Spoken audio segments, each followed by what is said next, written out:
यहाँ से चला जा, नहीं तो मुझसे बुरा कोई नहीं होगा। अरे सुमन, तुम गुस्सा क्यों होती हो? तुम मुझे बहुत अच्छी लगती हो। मैं तुमसे शादी करना चाहता हूँ। मुझसे शादी के सपने छोड़ और निकल यहाँ से, बड़ा आया शादी करने वाला। फिर इतना बोलकर सुमन गुस्से में वहाँ से चली जाती है। तभी बाबूलाल का दोस्त वहाँ से गुजर रहा होता है। अरे बाबू भाई, ये सुमन तुमसे क्या कह रही थी? कुछ नहीं भाई, अपने प्यार का इजहार कर रही थी। लेकिन भाई उसके हाव भाव से तो कुछ और ही लग रहा था। बाबू भाई मेरी बात मानो तो तुम इससे दूर ही रहा करो। गांव वाले बोलते हैं इस सुमन के ऊपर चुड़ैल का साया है। ये रात को अकेले वीराने में घूमती है। कुछ लोगों ने तो इसके उल्टे पैर तक देखे हैं। तुम्हें पता है ना, उल्टे पैर चुड़ैल की निशानी होते हैं। चल बेवकूफ, तेरा दिमाग खराब हो गया है। जो इतनी सुंदर लड़की को चुड़ैल बोल रहा है। सुमन कोई चुड़ैल वुड़ैल नहीं है। मैं तो इसी से शादी करूंगा। फिर इतना बोलकर वह अपने घर की ओर चल देता है। माँ, अब मेरी शादी की उम्र हो गई है। मेरी किसी सुंदर सी लड़की से शादी करवा दो ना। हाँ हाँ, क्यों नहीं। अगर राजा बेटा का कोई और भी अरमान है तो वो भी बता दीजिए। आपके सारे अरमान एक साथ ही पूरे करवा देंगे। काम धाम तो कुछ करना नहीं है। तेरी उम्र के सारे लड़के कुछ ना कुछ काम कर रहे हैं और एक तू है, पूरा दिन घूमता रहता है और मुफ्त की रोटियां तोड़ता रहता है। भला तुझ जैसे लड़के को कोई अपनी लड़की क्यों देगा? पहले कोई काम धाम करके कुछ पैसे वैसे कमा के दिखाओ, फिर शादी के सपने देखना। चल भाग यहाँ से, आवारा कहीं का। तो किसी काम धाम का नहीं है। देखो ना माँ, पिताजी हमेशा मेरी बेइज्जती करते रहते हैं। किसी दिन मैं घर छोड़ के ही चला जाऊंगा। अरे नहीं नहीं बेटा, कैसी बातें कर रहे हो? ये सब तुम्हारा आप तो रह नहीं तो हर वक्त मेरे भोले भाले बेटे को नीचा दिखाते रहते हो। अजी हमारे पास इतनी धन दौलत है, क्या आप ये सब अपने साथ ऊपर लेके जाओगे? भला मेरे बेटे को कमाने की क्या जरूरत है?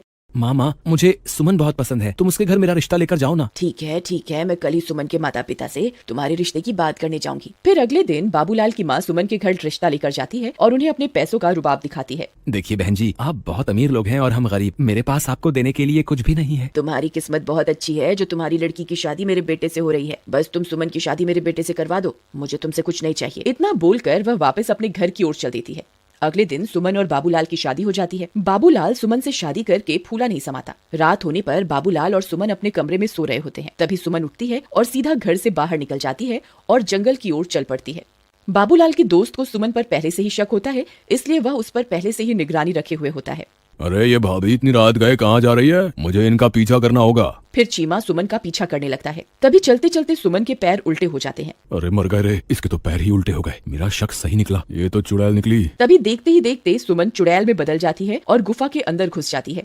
चीमा की आंखें फटी की फटी रह जाती हैं। फिर वह भी उसके पीछे पीछे गुफा के अंदर घुस जाता है। ए हैवानों के देवता, मैं आपको 9 बलि चढ़ा चुकी हूँ। बस एक बलि और चढ़ाते ही मैं सर्वशक्तिमान बन जाऊंगी। फिर मैं इन शक्तियों से पूरी दुनिया पर राज करूंगी। मुझे अभी के अभी सारी बात बाबूलाल को जाकर बतानी होगी। फिर वह सीधा भागता हुआ बाबूलाल के घर जाता है और खिड़की से उसे आवाज देता है। बाबू भाई उठो, मुझे तुम्हें बहुत जरूरी बात बतानी है, जल्दी उठो।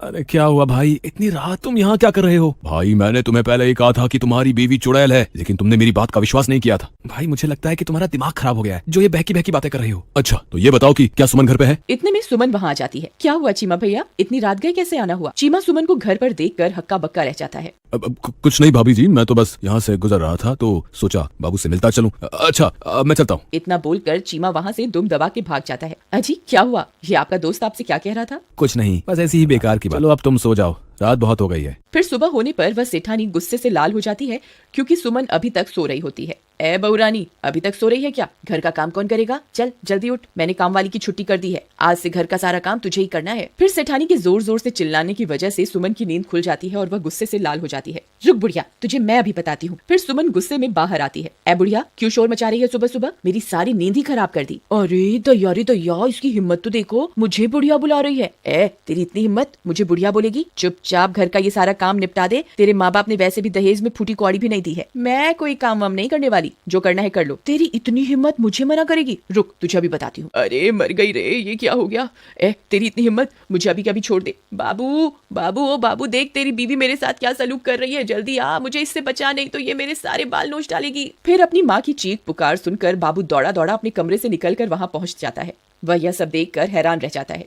ए सुमन, तेरी इतनी हिम्मत, तू मेरी माँ के साथ ऐसा सलूक करेगी? अभी के अभी मेरी माँ को छोड़ दे, वरना अच्छा नहीं होगा। फिर सुमन उसे छोड़ देती है और सीधा अपने कमरे में चली जाती है। माँ आप ठीक तो हो ना? आपको कुछ हुआ तो नहीं ना? मैं ठीक हूँ बेटा, मैंने तो बस इसे घर का थोड़ा काम करने को कहा था और इसने मेरी तो धुनाई ही कर दी। फिर बाबू परेशान होकर घर से बाहर निकल जाता है। वहाँ उसे उसका दोस्त चीमा मिलता है। क्या हुआ बाबू भाई, इतने परेशान क्यों हो? क्या तुम्हें पता चल गया कि तुम्हारी बीवी चुड़ैल है? मजाक मत कर यार चीमा, मैं वैसे ही बहुत परेशान हूँ। आज सुबह सुबह तो सुमन ने हद ही कर दी। उसने माँ के बाल पकड़कर उनसे बहुत बदतमीजी की। भाई मैंने तो पहले ही कहा था कि सुमन कोई साधारण लड़की नहीं है, उसके ऊपर चुड़ैल का साया है।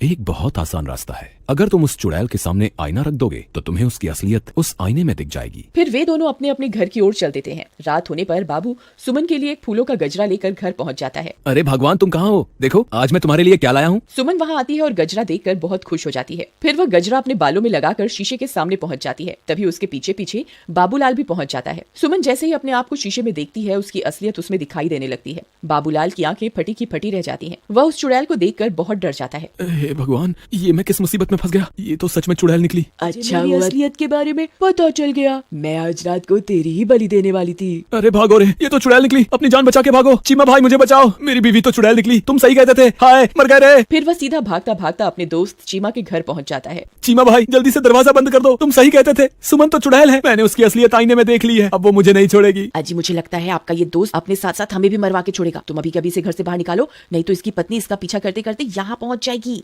तभी जोर जोर से दरवाजा खटखटाने की आवाजें आने लगती हैं। वे सब लोग डर जाते हैं। अरे दैया, लगता है इसकी पत्नी इसका पीछा करते करते यहाँ पहुंच गई। चीमा भाई गलती से भी दरवाजा मत खोलना, नहीं तो वो चुड़ैल हम में से किसी को भी जिंदा नहीं छोड़ेगी। अरे मर गए रे। बाबू भाई, भाभी तो चुड़ैल बनकर हमारे दरवाजे पर खड़ी है। अब क्या करें? मैं तो कहती हूँ इस बाबूलाल को उठाकर घर से बाहर फेंक दो। वह चुड़ैल इसी की तलाश में यहाँ आई है। बहुत शौक चढ़ा था ना इसे सुंदर स्त्री से शादी करने का। अब भुगतने दो इसे। चलो भाई बाबूलाल, अभी के अभी मेरे घर से बाहर निकलो। चलो चलो चलो। नहीं, मैं कहीं नहीं जाने वाला। मैं अकेला नहीं मरूंगा। अगर तुमने मेरा साथ नहीं दिया तो मैं तुम्हें भी अपने साथ लेकर मरूंगा। अरे दैया, ये तो अपने साथ हमें भी मरवा के छोड़ेगा। अजी आप ही कुछ कीजिए ना। बाबू भाई, मेरे घर में छोटे छोटे बच्चे भी हैं। अगर ये चुड़ैल इस घर में घुस गई तो हमारे साथ हमारे बच्चों को भी नहीं छोड़ेगी। कृपा करके तुम इस घर से निकल जाओ। ठीक है दोस्त, मैं अपनी वजह से तुम्हारे मासूम बच्चों की जान खतरे में नहीं डाल सकता। मैं अभी के अभी इस घर से चला जाता हूँ। शुक्र है भगवान का, इस आफत से जान तो छूटी। रुको मेरे दोस्त, अगर मरना ही है हमारे साथ मरूंगा। राधा तुम अंदर बच्चों के पास चली जाओ। मैं अपने दोस्त को यूं अकेला नहीं छोड़ सकता। मुझे अपनी दोस्ती निभानी होगी। अजी आप पागल हो गए क्या? वह चुड़ैल एक ही बार में आपकी जान ले लेगी। आप इसकी वजह से खुद को मौत के मुंह में क्यों धकेल रहे हैं? अगर मैंने आज अपने दोस्त का साथ नहीं दिया तो ये दुनिया कभी भी किसी की दोस्ती पर एतबार नहीं करेगी। अगर अपनी दोस्ती साबित करने के लिए अपनी जान भी देनी पड़ी तो मैं दे दूंगा। चलो बाबू भाई, मैं भी तुम्हारे साथ चलूंगा। चीमा भाई, मुझे तुम्हारी दोस्ती पर कोई शक नहीं है, लेकिन तुम मेरी वजह से अपनी जान मत दो। हम दोनों मिलकर भी इस चुड़ैल का सामना नहीं कर पाएंगे। हमारा मरना तय है। तुमने सही कहा, हम दोनों इसका मुकाबला नहीं कर पाएंगे, लेकिन मैं किसी को जानता हूँ जिसके सामने ये चुड़ैल पल भर के लिए भी नहीं टिक पाएगी। तभी चीमा भागकर घर में बने मंदिर की ओर जाता है। हे महाबली हनुमान, हम आपके बिना इस चुड़ैल का सामना नहीं कर सकते। आज फिर से एक बार बुराई को हराने के लिए हमें आपकी जरूरत है। कृपा करके हमारे साथ चलिए महाबली। चलो भाई, अब इस चुड़ैल को सबक सिखाने का वक्त आ गया है। अरे वाह वाह, हम दो नहीं है चुड़ैल, हम तीन हैं। बोलो महाबली हनुमान की जय, सियापति रामचंद्र भगवान की जय, पवन सुत हनुमान की जय। अरे मर गई रे। ये तूने